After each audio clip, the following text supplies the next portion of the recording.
This is the HotFish series from the University of Stirling.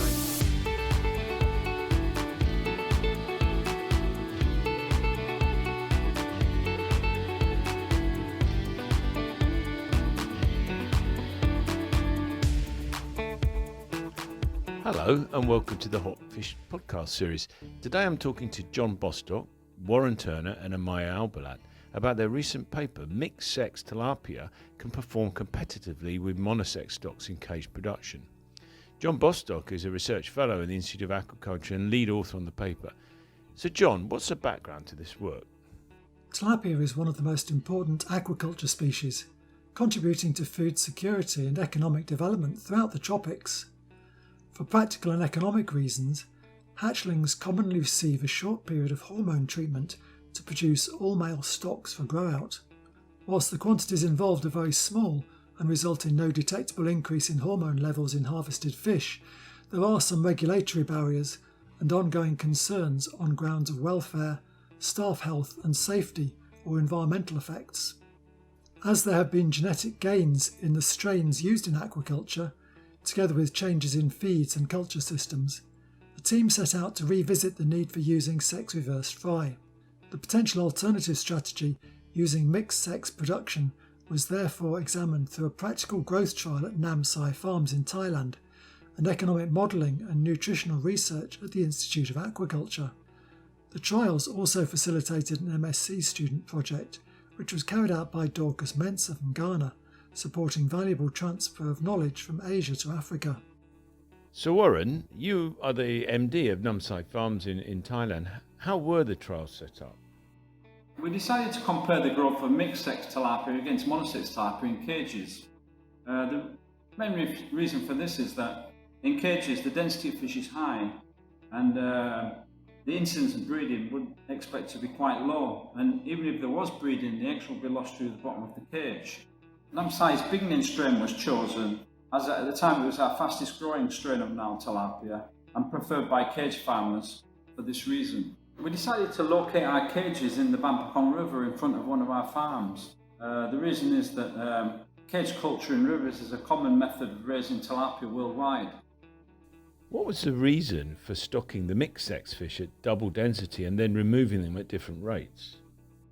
Female fish grow more slowly than male fish and are less efficient at producing meat. So we decided in two of the treatments to stock twice the density of fish, assuming that if the sex ratio was one male to one female, after removing the females we would have the same number of male fish as in the monosex treatment. During the start of the trial, when the fish are quite small, we would expect that the impact from stocking twice so many fish will be very, very small and have very little impact on the growth of fish to market size. Okay, so what were the headline results? The best growth was observed in the all-male tilapia cages, which we would expect. However, the growth rate in the mixed-sex culture was not that far away and within the margins of experimental error. The growth of females was substantially lower, as might be expected, which reduced the harvest biomass in the standard mixed-sex population. But in the treatments with double stocking, when we removed the females, we found this was very effective and, as expected, provide a higher overall yield of fish, particularly where removal was not started until week 8. Amaya, you're a senior lecturer at the Institute of Aquaculture and were involved in supervising the MSc student work. Dorcas particularly focused on measuring health indicators and the nutritional value the fish produce. What were the main findings from her analysis? Thanks, Dave. Yes. It is well known by farmers and the academic community that tilapia males are typically preferred due to their faster growth, higher survival and the better food conversion rates. Our results show that actually cages where the females had been graded out at 4 and 8 weeks showed very similar results in terms of the weight at harvest, the survival and the food conversion rate when compared to the hormone-treated fish.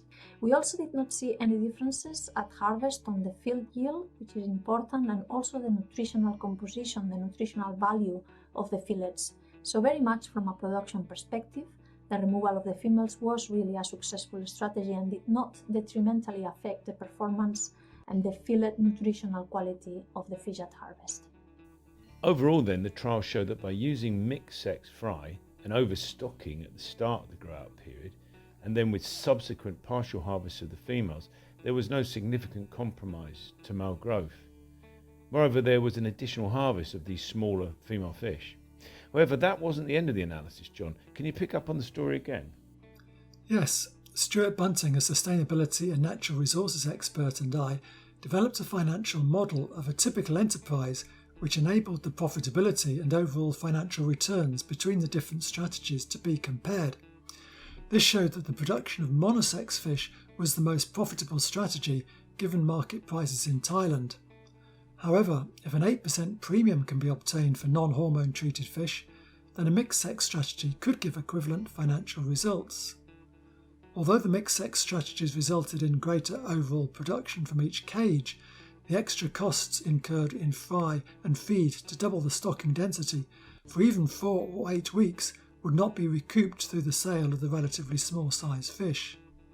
The market price of small fish is usually lower per kilogram than large fish, particularly in Thailand, so harvesting at a smaller size means that the cost of inputs is higher than the value that can be realised.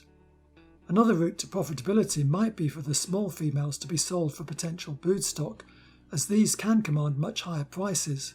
However, the demand for these is limited and may be constrained by biosecurity concerns. So we can see why this strategy hasn't proved attractive to producers in Thailand, but might it prove more interesting elsewhere? Yes, we can see this being more interesting for larger commercial producers that are targeting more sophisticated urban or international markets sensitive to messaging on production methods, particularly if producing in areas where smaller female fish could find a ready market. For instance, prices per kilogram for small tilapia in African countries can be double that found in Asia. For a large company, supplying local rural markets as well as urban and international markets could be important for future social licence. Thank you, John, Warren and Amaya, for sharing these findings with us. I know there's already follow-up work on this going on in Kenya, but we'll leave that for another podcast. It only leaves me to thank Namsai Farm, Sainsbury's and Growbreast Group Limited for their financial support, and to you for listening in. Until next time, goodbye.